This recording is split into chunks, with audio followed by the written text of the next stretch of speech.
Lose yourself in a good book. The Bord Gáis Energy Book Club.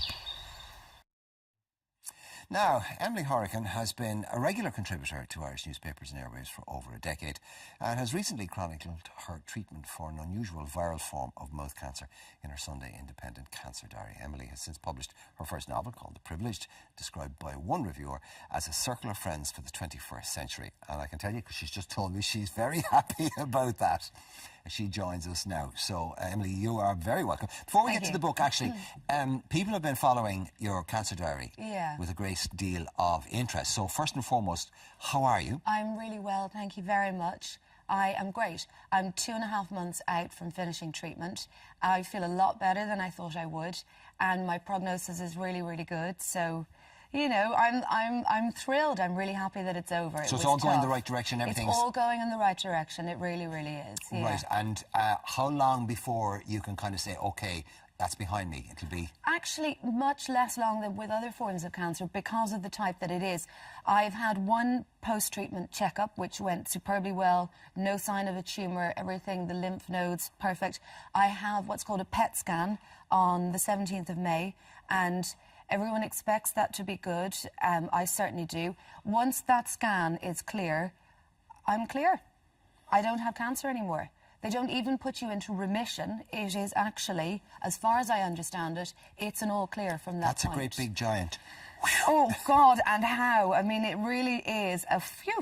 It really is. It's a really wonderful feeling to be at this side of it. When you're writing about this in you know, the biggest selling newspaper, Sunday newspaper, I know I've done bits with the Sunday Indo over the years, and when you do something there, the response you get is quite... I'm just wondering what your mailbag was like as a result of the diaries. I will never write anything again that gets me that kind of response. I know it. I mean, there was not a day that went by... We're talking thousands of responses here. Yeah, we Tens are. of thousands. Thousands, not tens of thousands. Okay. But we're talking about the most incredible responses that I've ever had to anything. People writing to me from all over the country, telling me their stories of cancer that they have been through either themselves or with a close family member, a loved one, and cheering me on and encouraging me, sending me mass cards, sending me holy water, sending me good wishes, sending me books, cloaks, shawls. I mean, honestly, an outpouring of kindness, generosity, love. I mean, it was amazing. It really was an amazing thing. While all of this is going on and you're dealing with all of this, you're writing a book and trying to get it published and all the rest of it. Thank goodness, the book, which is a novel,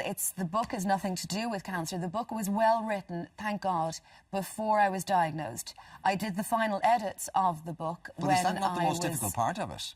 The final edits? No, I did the big edit before. You know, Did you do it, or did somebody else do it for you and say, OK, Emily, that's great now, but I'm just going to trim this, this, this and this? Well, you work with an editor, and if you have any sense, and if you're lucky, you get teamed with a very good editor who comes to you with suggestions that you think, and in my case, I did think were excellent.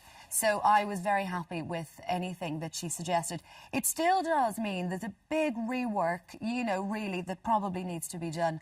That was hard. That was done before the diagnosis. As a working journalist, though, you'd be used to having things tightened up because, you know, you've got 500 words or whatever the article is and all the rest of it, and most could write 1,000 in their sleep, Absolutely. Right? It's the cutting of it and boiling it down. No, that's it. That's exactly it. And I mean, anything is better, as far as I can see, for a good, stringent edit. Okay. Take stuff out of it. Let's talk about The Privileged. Yes. And just, you've got three main protagonists. All went to a nice secondary school, an exclusive girls' secondary school, it says here. Became friends, same university. I suppose it's like, you know, like a lot of people, you have your gang, you've grown up with them, you go to the same college, you go through life, you grow, etc., etc. But something happens and then they go off into their various lives. Now, I'm interested in the three characters. One is Stella. She's a lawyer in New York, loves her work.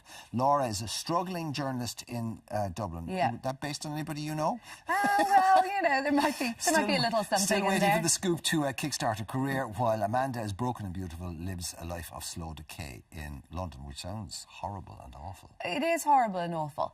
The three of them have been friends since they're about 13 years old, and they go through all the first things, the big excitement of growing up together. There's a lot of parties, there's a lot of nights out, their first drink, their first drugs, their first cigarettes, their first loves, and they're so close through all of it. But something happens and the closeness evaporates. And it really is a novel about friendship and about loyalty and about honesty. And because they're not honest with each other or with themselves about what has happened, they drift. And so when the book opens, Stella's in New York. She's a kind of a hotshot lawyer, wondering what happened to her great dreams of being a human rights lawyer.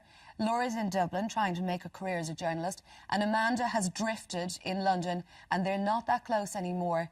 And then the call comes that puts them back in touch. Something's gone very badly wrong with Amanda. And she sounds like the one who was most bruised by whatever it was that happened. Is that she was. She was the most fragile of the three of them. And she was the most bruised. She is the one who is bearing the brunt of what happened. She's also a mover. She's a protagonist and a catalyst in what happened as well. But in order to try and save Amanda, they decide that they need to go to London, but in doing so, they also have to revisit their shared past. They need to look at the things that happened, and they need to be honest about them with themselves and with each other. So the book cuts backwards and forwards between now and their past as, you know, teenagers and then growing into their early 20s. Do you have a lawyer friend in New York and a beautiful friend in London who are going, that's me, that's us you're talking about? They wish. No, I don't. I mean, the characters, even, I mean, I know that Laura is a struggling journalist in Dublin. She's not me, though. She really isn't. There are elements of me and of my life in what happens with her. There are also elements of me with Stella.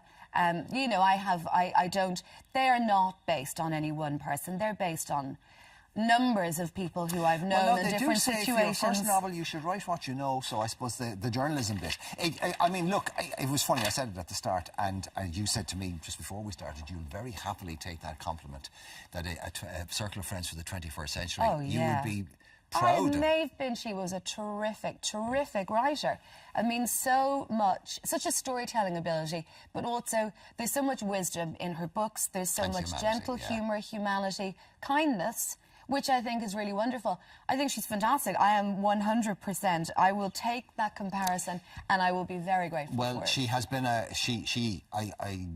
I thought she was a wonderful woman. I did one of the last interviews with her, and it was a privilege to do it, speaking of the title of your book. But there has been a gap. I know there'll never be another Maeve, but there's a big space there, and I'm sure you'll be very happily to fill some of it. I would be absolutely thrilled to. The Privileged, in all good bookstores, by Emily Horrigan. Thank you very much. All the best for this. Thank you. And here's for all positive results and scans, and hope you never have to hear that or deal with it again. Now, thank you. Would you, how would you like to be in with the chance of winning a book club goodie bag and a Versus tablet? All you have to do is send us in your 50-word review of any of our book club picks this month. You get them into us by Friday the 29th of April, and you enter by emailing irelandm@tv3.ie or post them to Board Gosh Energy Book Club, TV3 Westgate Business Park, Ballymount, Dublin 24. Lose yourself in a good book. The Board Gosh Energy Book Club.